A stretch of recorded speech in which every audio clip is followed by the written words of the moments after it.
Carolina Panthers going through what y'all need to know to make some money on this team in 2021. Last year, 5-11, not very good, predictably. Now they were a little bit competitive in some games. Yeah, you can see why. There's some talent, especially, or there was at least some talent offensively on the roster. Matt Rule, I think, is definitely a good coach. They got that one right, but overall, tough year. Not for me though. Strong bets, 12-2. So one of my better teams in the league for sure, but just like all, we making a lot of money, nothing to complain about there. Overall, 27-12. And yeah, this team was just predictably bad on defense and very obvious as to why. And offensively, they could move the ball at times, but because of limitations, especially Teddy Bridgewater, they could not score. And it was, again, pretty obvious. Record speaks for itself there. So as far as this team goes in 2021, what are you looking at? Loss-wise, there's actually more important stuff here that I think maybe people realize. So Russell Okung obviously missed a lot of games last year. So how much are you really going to miss a guy who barely started? Not that much. I will say when he's on the field, he's still good. And it's not like that's ideal to lose a clear starting caliber tackle, but whatever. Chris Reed, that player, I actually think got a little underappreciated last year. He came in and gave them competent-ish starting snaps at the guard position for a large period of the season, I believe all the season. And he was actually pretty decent. And given what they have now, you got some questions about the hell they're doing. Michael Schofield, however, he was really bad. He was a backup. Thank God he's gone. Tyler Larson, whatever, backup center. Chris Manhertz, blocking tight end. Teddy Bridgewater, Mike Davis, Curtis Samuel. So those guys are a lot bigger names. Teddy Bridgewater, like I said, he does decent things in the NFL offense, and he will keep your offense competitive, especially yardage-wise, being able to move the ball. Points-wise, red zone-wise, he is absolutely horrible, and that showed up in this team last year very clearly. Mike Davis is a guy who is actually kind of similar results-wise, but at the running back position, he does nice things as far as creating small amounts of yards on any given play. He can catch the ball fine, but as far as an actual difference-making ability, it's just not really there. Curtis Samuel, he is a loss for sure. Curtis Samuel, I talked about him obviously in the Washington football team video, the new team he's on, but while I don't think he's an elite receiver, he is real good at some things that are real helpful in the modern NFL. Losing him does hurt. Defensively, a whole lot of names. And again, kind of mix of stuff, but it's not easy to let go. So Zach Kerr was a player who's really, really, really good. He ended up signing and then getting hurt pretty much immediately, barely played for them last year, which is unfortunate. They could have used him a lot. He's really good. Woodrow Hamilton, whatever. I don't really care about that one. F.A. Obata. I want to talk about that one. I don't know what the hell they're doing letting him go. He is a legitimately useful rusher. He's a guy that has versatility, and he's absolutely a positive player. They let him go for nothing. I don't even know if they try to keep it. It's not like he signed a bid contract with the Bills. So they're going to miss him. Rasul Douglas, Corn Elder. Neither of them are good. Corn Elder is a little bit okay, but as a mediocre slot corner.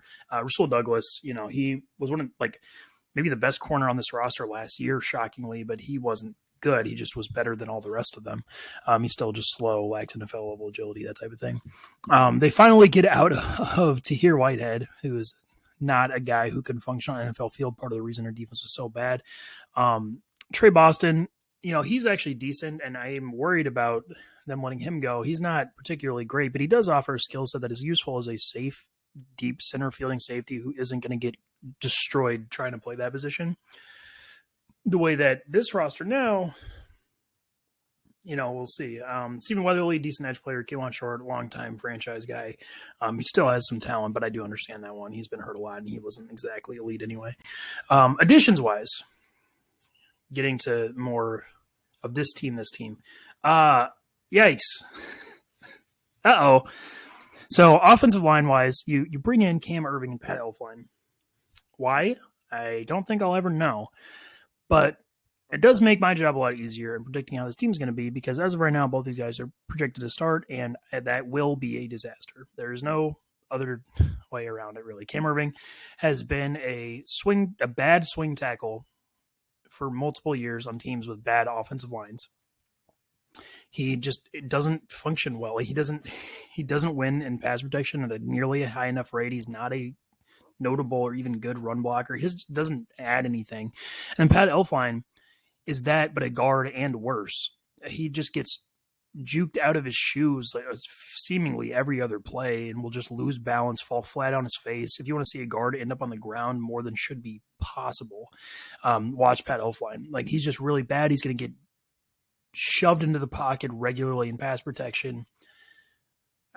There's like no, I will say he's an okay athlete as far as like reaching the second level in the run game, but it's not like he's good once he gets there. He's not a dude who's going to like lock on to linebackers. He's just going to fall over there too. But I guess that's the one positive. You do bring in Dan Arnold. He's a tight end, especially as like a number 2 type guy who I like a little bit. He does have legit like NFL receiving ability. He can actually separate. He's pretty damn fast. Like, he's actually good. He's a horrible blocker, and it's not like he's this amazing receiver. He doesn't like separate, especially against good players, but you know, he's useful.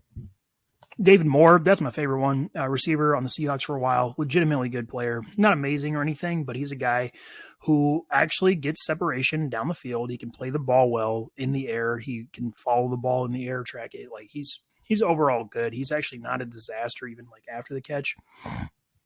A fan of David Moore like that signing. Sam Darnold. We'll talk about him more once we go through position by position, but I'm not exactly encouraged about that one. Defensively, so you bring in A.J. Boye, Rashawn Melvin, veteran corners, Karan Reed, Quan Jones, 2 guys with varying skill sets I actually like, the interior linebacker or interior defensive line position, and then 3 linebackers who are varying levels of bad to mediocre. So here's the draft class. With rookies, as I always talk about, once they step foot on an NFL field, we can talk about how good or bad they might be. Until then, I don't think there's much point in creating expectations for yourself because you're probably just going to be wrong. So this is what the draft class looks like. So yeah, now position by position, going through this roster, talk about what they have, what they don't have, and what you can expect for 2021. So number on the top right is total number of players at the position that I have ranked, so 72 quarterbacks. And then number to the right of the name is where that player ranks out of those. So Sam Darnold, the 31st out of 72 quarterbacks. Sam Darnold is bad. And it's not just because he was in a bad situation with the Jets. Now, that did contribute to it, I will say, sure. But when you isolate what he's doing and just watch and the way he makes decisions, what he's affected by as far as how rushers interact with him, how defensive movements he can anticipate or not. When you look at all that stuff, the problem with him is that you come out to being like he doesn't help anything. He doesn't add anything. The one thing he will do, I'll start with his positives. If he is given like a completely clean pocket and time to scan the field, he will perform at like a mediocre level. He's not going to be good at it. He's not going to create yards with his mind or his arm, like by spotting things down the field and finding holes, in the coverage before they start to appear. He's definitely not going to do that. But if somebody gets open down the field, he can throw them the ball, and he's going to hit them most of the time. He also, I will say, he does deal with free rushers decently. Like, he actually has more athleticism than you would expect in terms of sidestepping rushers, moving into areas of the pocket quickly to get away from pressure. He can do that type of stuff actually okay. But that's pretty much it. Because now we have to talk about the negatives and why like I mentioned, I'm really not a fan of this.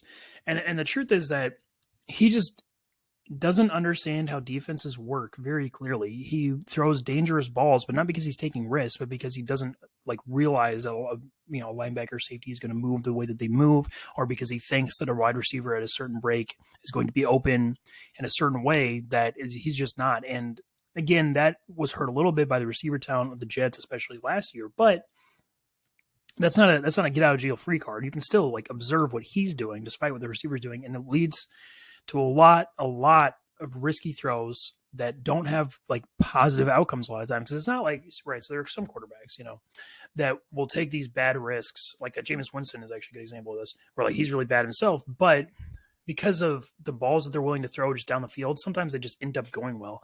The problem with Sam Darnold is he does that type of risky shit on like 5-yard out routes for almost no reason. And it just ends up going really, really bad.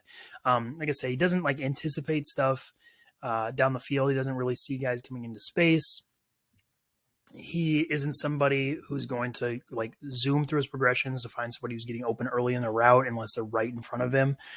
And he's not exactly the super accurate guy. He theoretically has arm talent. He can make throws that look pretty, but as far as actually putting the ball in places that are like good, he's not anything special. In fact, he's pretty far from it. So I don't think there's even much reason to be excited or encouraged about him for the Panthers, to be honest with you, because he hasn't shown it.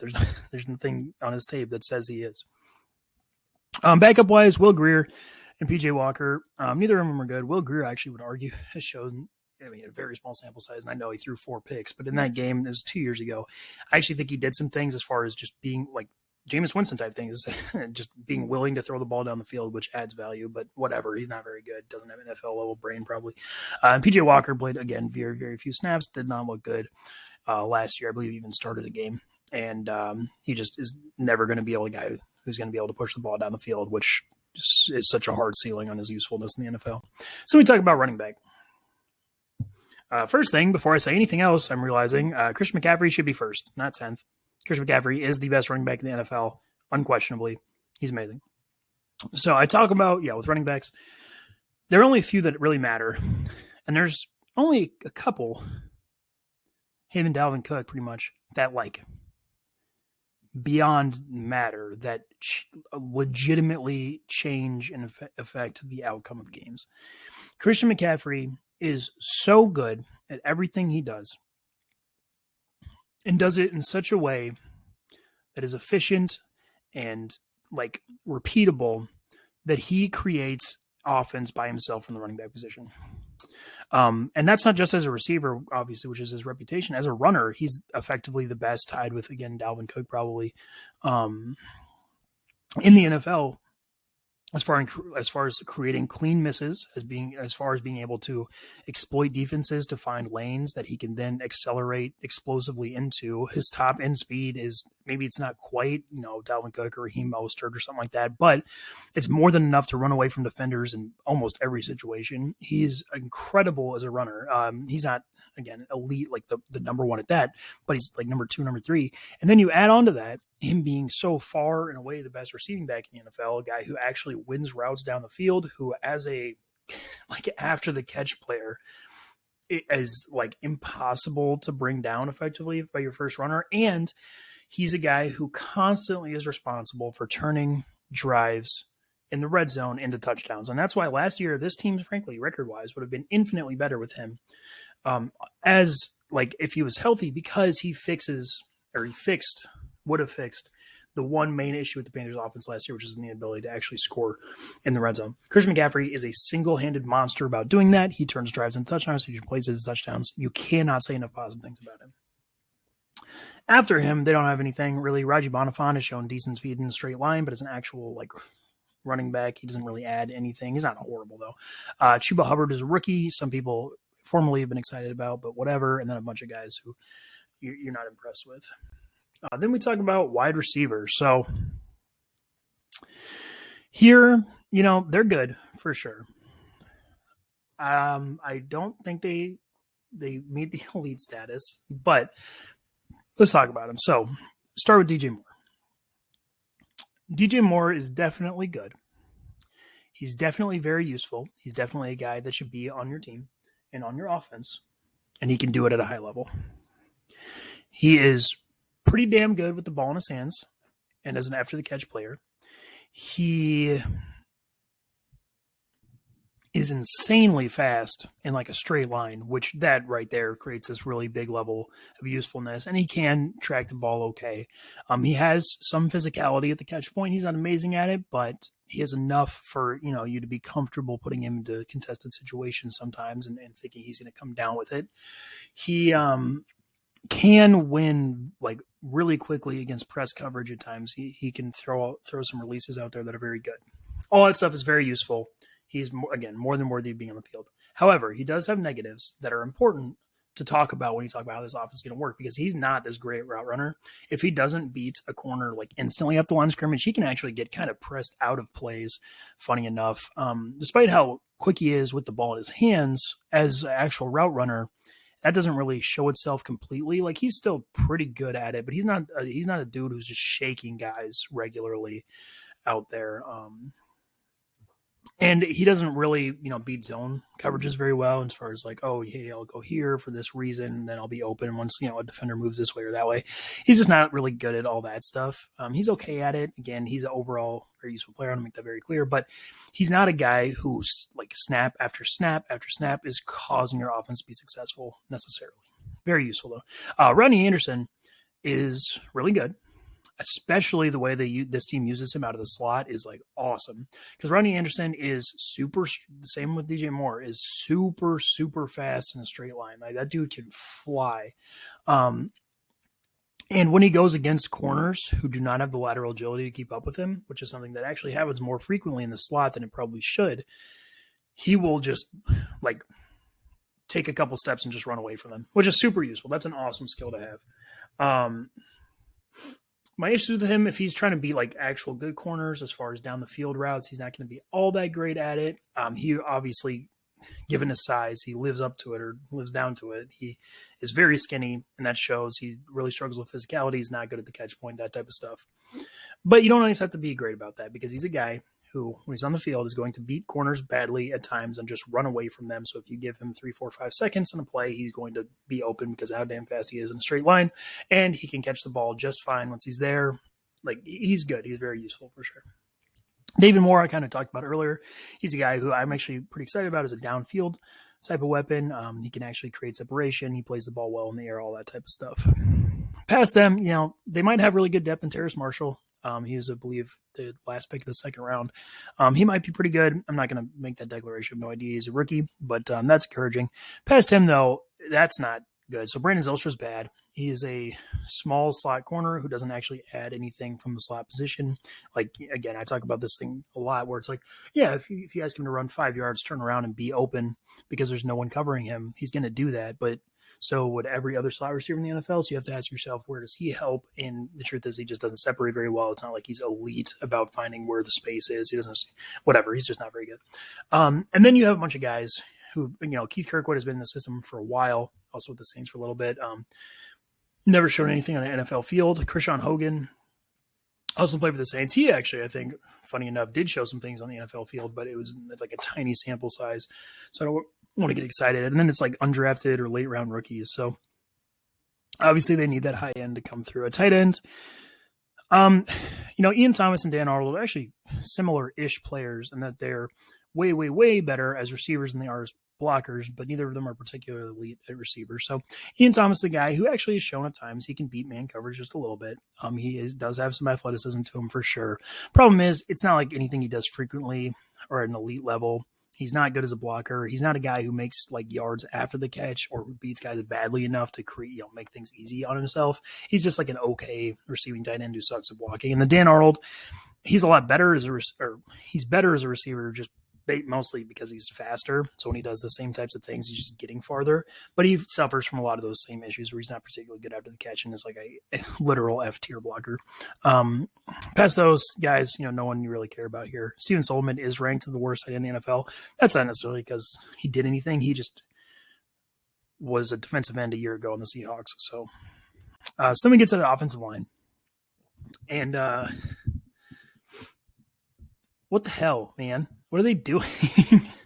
I know I talked about this earlier, but they're going to the season right now with looking like Cam Erving is going to be a starter. And what I can tell you is if Cam Erving is out there as a starter for them, he's going to get beaten badly and he's going to hurt their offense.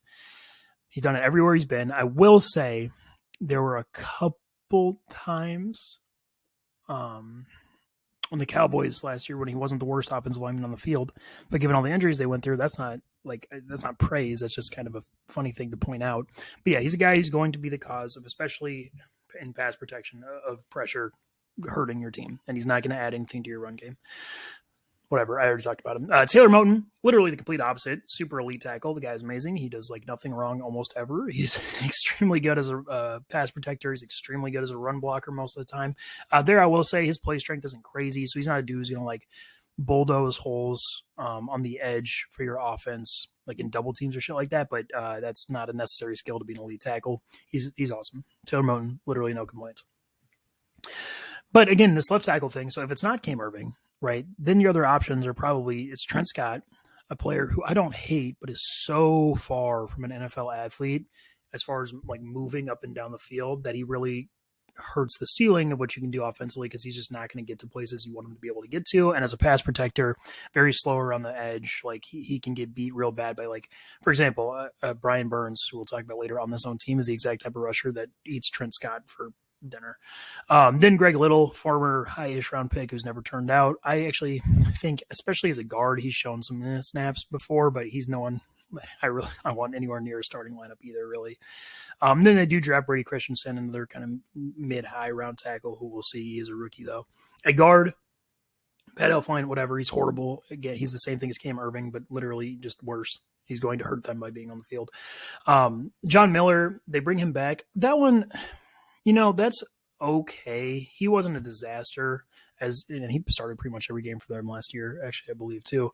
He, works okay as a run blocker. He's not a complete disaster in pass protection. Like, he's whatever. You can upgrade from him comfortably, consistently with a lot of guys around the NFL, but he's not the end of the world. Then you have Deontay Brown, a late-round rookie, but some people are excited about him as a backup, and Dennis Daly. I actually want to talk about Dennis Daly. Dennis Daly, as a guard, I could argue for maybe even being ranked higher than where he is. I think he's decent. Like, he should 100% start over Pat Elflein. It's literally, if they don't do that, then it says something about their coaching staff. Now, I will say he is a little bit slow for sure. But, I mean, he's a guy who moves dudes in the running game. He's not like a garbage athlete. And as a pass protector, frankly, at guard, I think you could get away with him for sure. He's not, again, like great if he goes against whatever, an Aaron Donald. Okay, it's gonna go horribly. Cool, it's not unique to him, but he's a guy I think should be starting on this team. I will say, at center, we go back to good again there. Matt Paradis, he's decent. He doesn't do anything wrong most of the time. He's not a big playmaker. He's not somebody who really like engages the ceiling of any given play. Because he's not going to move dudes or crush dudes or anything like that, but he's never going to suck pretty much. As a pass protector, he's smart. He knows what he's doing. And while he's not a lead, he's not super strong. He's going to be fine. So when you talk about how this offense works as a whole, there are going to be times when they look good because of how good DJ Moore and Robbie Anderson and Christian McCaffrey are. There are going to be times where they hit explosive plays, even multiple ones in a row, where these guys are taking balls near the line of scrimmage and making big plays out of them, where Sam Darnold, throws a randomly accurate ball once every other drive, and it looks good. I will say that for sure. But you are talking about an offense that is going to be constantly tanked by how bad the left side of their offensive line is and by the shortcomings of Sam Darnold. And that means that drive by drive, they're going to be extraordinarily inconsistent. And that is, it's just an untenable situation, especially given the state of their defense, which we'll talk about in a second. So again, I like some pieces on this team. This is the type of offense where, talk to me in 2 years, and if they make the right moves, they could be really good. But right now, you can't lean on Taylor Moton and Matt Paradis to fix everybody else's position. That's not how the offensive line works. You're as good as your weak stuff, not as good as your strong stuff, and it's going to go really poorly. And it's not like outside of McCaffrey, it's not like their weapons are like the most elite in the NFL. So they're going to struggle at times. So defensively, let's talk about them now. And at least we're going to start positive. I will say the defensive line on this team is kind of sneaky, pretty good. On the interior, they bring in Daquan Jones, who is a more than capable veteran. I will say that 23rd ranking is out of nose tackles, not out of defensive tackles. Just to keep that in mind, he mostly played nose tackle with the Titans. But yeah, Daquan Jones is a guy who can stay strong at the line of scrimmage. He's not going to get shoved off the ball pretty much ever. Doesn't offer anything as a pass rusher, but he's a guy who can play and not get you killed for sure. Derrick Brown is awesome. Derrick Brown was I would argue generally worth as high of a pick as they took him with, despite being a defensive tackle. He's not like an elite pass rusher, but he can do some things there. He can crush the pocket a little bit. He actually reminds me a lot of Fletcher Cox, like modern Fletcher Cox, as far as he doesn't have the true juice to beat dudes, but he can actually impact the quarterback by shoving guys back into him and doing good things. And as a run defender, he's awesome. He's actually he's like more athletic than I expected as far as being able to penetrate and toss linemen and then still have the like ability and explosiveness to move laterally and affect the running back. He's really good. No complaints about Darren Brown. Depth wise though, you do have Karan Reed, a player who was on the Jags part last year and I think inexplicably wasn't leaned on. That dude can actually rush the passer kind of. He's not great at it or anything, but he's clearly the best interior rusher on this team, except for maybe Derek Brown. And he can like do some things where he'll like win cleanly at times. The point is, Karan Reed is like a useful player, and I am happy with that signing from them. Bravion Roy, on the other hand, is real bad.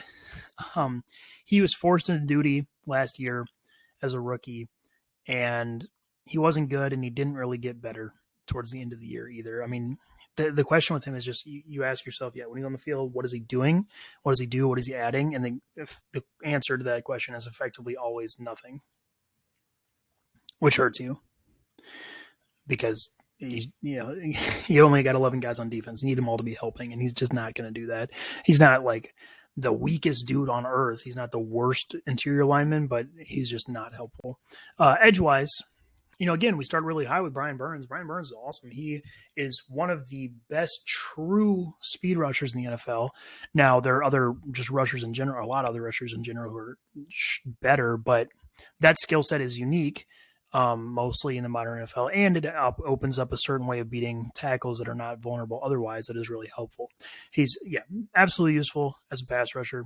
Dude's awesome. As a run defender, he suffers from the undersized stuff as far as when he actually gets caught by tackles or if he goes up against tackles who are really good, he's not going to be really strong at the point of attack. He's going to get washed out a little bit and that type of stuff. But when that's not happening, I will say he can kind of do stuff that like Grady Jarrett does, being obviously this is on the edge, that's the interior, but like he can like beat guys quickly and make plays in the backfield at times impressively and actually be a useful run defender that way, which is saying something. Like the dude's awesome for sure. The other edge, though, so you have Morgan Fox. That ranking, by the way, 36, that's out of defensive tackles because that's pretty much all he's played with the Rams. Morgan Fox is a player I like quite a bit. He's a 3-4, or has been, a 3-4 defensive end who makes plays both as a pass rusher and as a run defender. He actually offers some penetration. He can do things like behind the line of scrimmage, and he's not a disaster as a run defender. He's not going to get pushed around, all that stuff. I really like him. And I think that there's a chance he's pretty good for them on the edge. What I do get worried about is because the Panthers do play a 4-3. Now it's a little more complicated than that for sure. But is if they do end up asking him to like defend really into space, I would start to get worried about his lateral athleticism because it's not like he's built to function out there. Now, I think they're smarter than that. Like I said, I do believe Matt Rule is a good coach. I don't think that's going to happen, but that is just a little bit of a concern that I will say with him as your starting edge. As a backup, you have Yetur Gross-Matos, who was actually, as a rookie, I thought pretty damn good. He showed flashes of being a legitimately useful pass rusher, a guy who has the rare skill set to not just win, but win cleanly and pretty quickly and actually be able to like go get the quarterback himself. That's awesome. I'm very encouraged about him. I think even as a run defender, he showed okay. Now, it wasn't a huge amount of snaps. I will say that keeps his ranking a little bit low there, but I think they got some in him. Past that, not really. Marquise Haynes is not very good. He doesn't add anything to your defense. He's not the end of the world, but whatever. Christian Miller barely has played. He's not very good. But those top three, you got something there, I will say. Here, you do not have something. At linebacker. So one thing I will say, by the way, is that the Panthers it's not super clear on what they're actually going to be doing defensive scheme-wise. So keep that in mind when I'm talking about a lot of this stuff. They're not just going to be running a simple, 4-3 Madden, cover 2 defense or any shit like that. Like, they're going to be pretty multiple and moving around and stuff like that. But this is about what the players can do, and these players can't do much. So Shaq Thompson's really bad.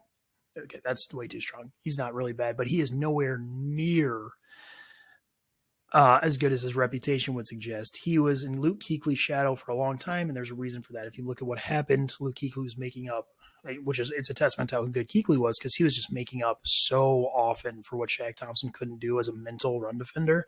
Shaq Thompson, he has the athleticism to theoretically be good and to be a sideline guy, but he reminds me a whole lot of Jalen Smith, actually. And the Cowboys were, despite that theoretical athleticism and ability in practice, they just don't really do much. Shaq Thompson's even worse, though, because at least Jalen Smith will get to where he's supposed to be eventually. Shaq Thompson will just fly off the handle and go the straight up wrong way sometimes in his run fits and get his team smoked. And he really concerns me as a guy. Now they are moving him back away from middle linebacker to the outside, where I guess he did play a little bit better, but again, that was next to Kuechly, so I'm worried about him. And even as a pass defender, he theoretically has the athleticism in practice, he doesn't exactly put it to great use. His instincts aren't anything special. It's whatever. At middle linebacker right now, they're priced, I believe in training camp, they're starting Jermaine Carter. That's kind of terrifying. Jermaine Carter is like a big old school middle linebacker who I can't see being a positive player anywhere outside of the guards in either direction. He does not have sideline to sideline speed. He's now it is a fairly small sample size, I will say. And he actually, when he was on the field at the end of last year, wasn't the worst linebacker in the NFL, but I'm really worried about him in any type of pass coverage he's going to be asked to do. And I'm really worried about him as a guy if they ask him to cover any large area of the field, which is something that he has to do by virtue of being on the field, because that's how the NFL works. And he scares me as a full-time guy. Then you have Hassan Reddick. So Hassan Reddick, that's 65th. That is out of edge rushers. And I don't know what the hell they're going to do with him. And that's not, because some people look at that as a positive. Oh, he brings this really versatile skill set to the Panthers and they can move around and do a bunch of things with. That's not true. Really, again, he's one of these, in theory, that's what he does, but in practice, he's just kind of an okay effort rusher who's really bad at everything else, but gets asked to do a lot of everything else, so people think he can do it. If they think that he's going to be if they think he's going to be a stand-up linebacker, they're just wrong. He's literally shown in Arizona that he's going to be one of the worst coverage players in the league at doing that. He's not going to be able to help their team. If what it looks like more likely they're going to do, and that's that they're going to play more 5-man fronts and ask him to walk up to the line of scrimmage, while that's more useful, and that is going to let him do some things as far as being a guy who tries really hard as a pass rusher and can actually do he actually helps contain some of the more athletic quarterbacks in the NFL, I will say, because the dude, he is a really good athlete. When he's not doing that though, yeah, he's not a good edge run defender. He can't hold the edge very well. He'll get smoked a lot of times and get pushed 5-10 yards off the ball.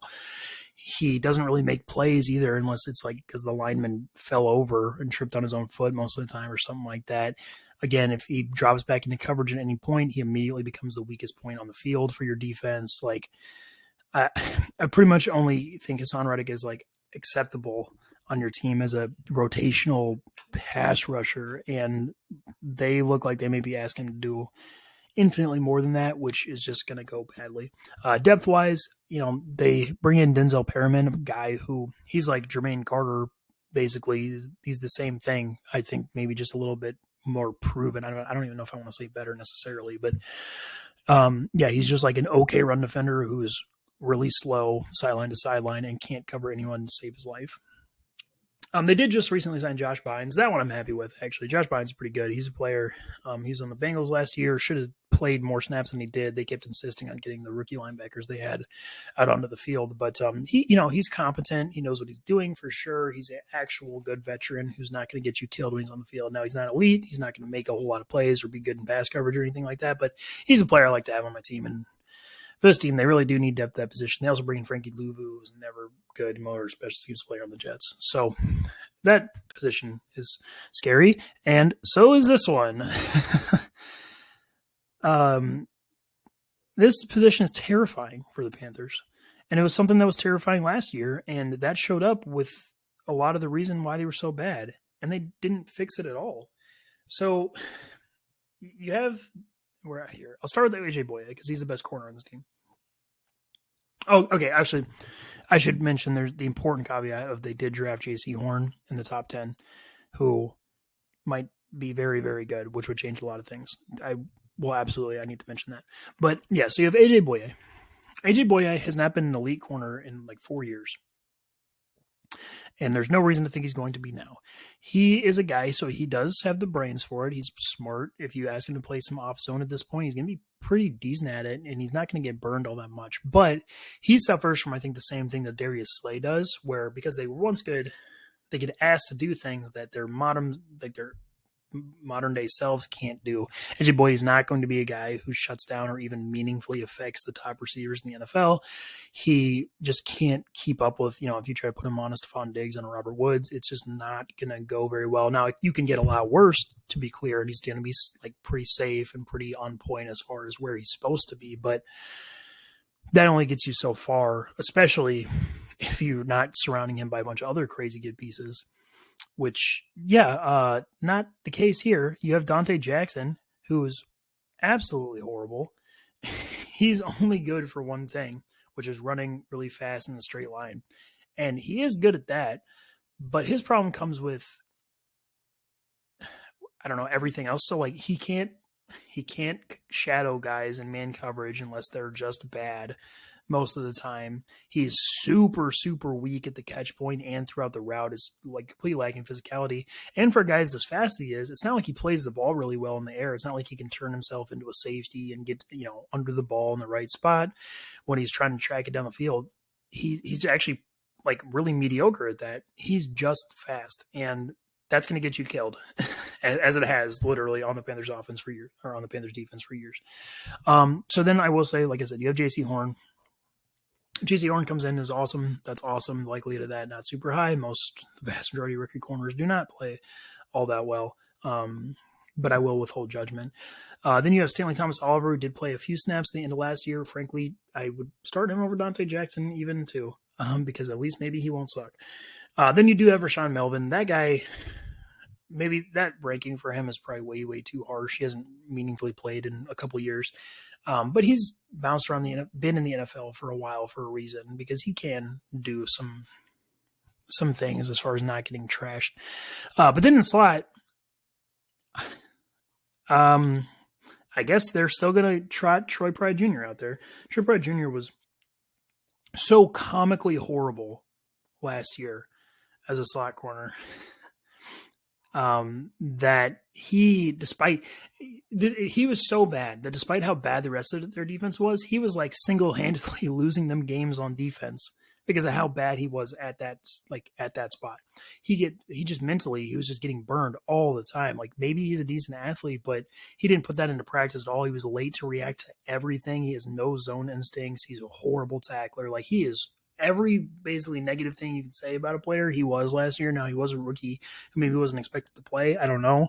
That's hard to say, but there is I'm talking like there's almost zero reason for encouragement about him being anything but bad. And then at safety, so you have Jeremy Chinn. Jeremy Chinn I'll talk about positively for sure. No, he was mostly a linebacker last year. This year looks like he's moving full-time to safety, which comes with his own set of concerns. But what I can tell you is he is going to be in and around the ball. He is very reminiscent of a player like Budda Baker, which is good and bad in that he is a great athlete who's going to fly around and make plays on the ball near the line of scrimmage. He can really help against screen games and short stuff that a lot of modern NFL defenses do. And overall, he's very useful. I prefer him at linebacker, I think. But there is that. I will say, however, he's a bit overrated in his first his coverage ability. He's not going to be somebody who's out there shutting down actual good tight ends or running backs or whatever in coverage. Not that there's that many of them, and if it's not one of those, actually he's going to do a pretty good job. So he's still super useful, don't get me wrong. And that 28th ranking also, that is out of linebackers, not out of safeties. But what I worry about with him at safety is his ability to cover down the field as a deep safety. He just hasn't done it ever. Maybe he can do it. I have no idea, but until I see it, I'm not going to assume that he can. And at the other safety spot, we have a guy who we know can't cover down the field. Justin Burris is like a mediocre box safety who plays the run safely and more or less effectively, but isn't a playmaker and isn't somebody who can meaningfully cover guys in really any capacity. Now, he's not horrible at it. He's not even all that bad, but he's one of these guys who, if you're putting him out on the field, you're kind of just doing it because you know that his spot's not going to kill you. but they need a lot more than that to make up for everything else. And depth-wise, Sam Franklin and Miles Hartsfield both played some snaps last year, neither of them well, really. Sam Franklin is just like a borderline. He's kind of a linebacker himself. And Miles Hartsfield was a running back, I believe. And neither of them were particularly useful in the snaps they played. Kenny Robinson, Sean Chandler, Sean Chandler's a special teams player, basically, and Kenny Robinson was a rookie who barely played and probably should be unranked. But when you look at how this defense functions as a whole, and it just, oh God, it's horrible. It's so bad. So I will say again, against the run, they're going to be pretty good up front because of how good their defensive tackles are, and I do think their edges are going to be at least competent enough to not get them smoked. But their linebackers are really going to struggle with that. And Jeremy Chin does help, but he's not enough to make up for everything else. So I think they're your best hope is moderate there. And then as a pass defense, they're fucking screwed. Because even if Brian Burns develops into even the next tier of elite as a pass rusher, he's not going to make up for every other shortcoming they have, because you're talking about a team, right, with at best 2 good sources of pressure in Burns and Gross Matos, and that's being very optimistic. More likely of one pretty good one in Brian Burns, and then some okay ones with Gross Matos, Derek Brown, and Morgan Fox, maybe Karan Reed. But you're talking about a middle of the road pass rush, and then everything behind them being fucking garbage. You're likely starting Dante Jackson, Troy Pride, Justin Burris, and even Jeremy Chin again as a deep safety, which is just going to get you killed against any quarterbacks that can actually play. And their linebackers don't help them either. Again, Shaq Thompson is theoretically okay there, but there's no reason outside of basically Brian Burns where you're going to look at a player on this team and be like, oh, yeah, they can impact what the offense does. And there's multiple, and maybe Jeremy Chin, and there's multiple players where you're going to point to them and say, they're going to be the reason that the other team succeeds offensively, whether it's Troy Pride, whether it's Dante Jackson, whether it's Jermaine Carter, whether it's Shaq Thompson. It's really bad. So schedule-wise, what are you looking at here? I will say they do catch, some teams that they match up with. Okay, so what do they require to succeed offensively? Basically, they need a team to not wallop them along the line, or they need a team that's going to be so passive that it's going to let their playmakers and DJ Moore and McCaffrey and Robbie Anderson do what they do. Problem is, that doesn't again, you kind of catch that with the Falcons for sure. I will say maybe the Cowboys defense fits in that description as well. I would say probably does. But not a whole lot past that. And then defensively, for them to not get killed, they basically need to be playing against a bad offense. And I will say they start the season against the Jets and Saints, which could be 2 horrible offenses, and the Texans too, for that matter. Which could be 3 horrible offenses. And they play the Eagles, who might be bad. So, it's interesting because, like I said, despite how really down I am on this team and their talent, they do catch some fairly softish schedule at the beginning of the year. But by the time they get to the end, when they're playing the Bucks and the Bills and even the Dolphins, they catch the Vikings. It could get ugly. And so while the schedule is soft, it might make them look a little bit better than they are. Truth be told, talent-wise, this team is just really, really far off.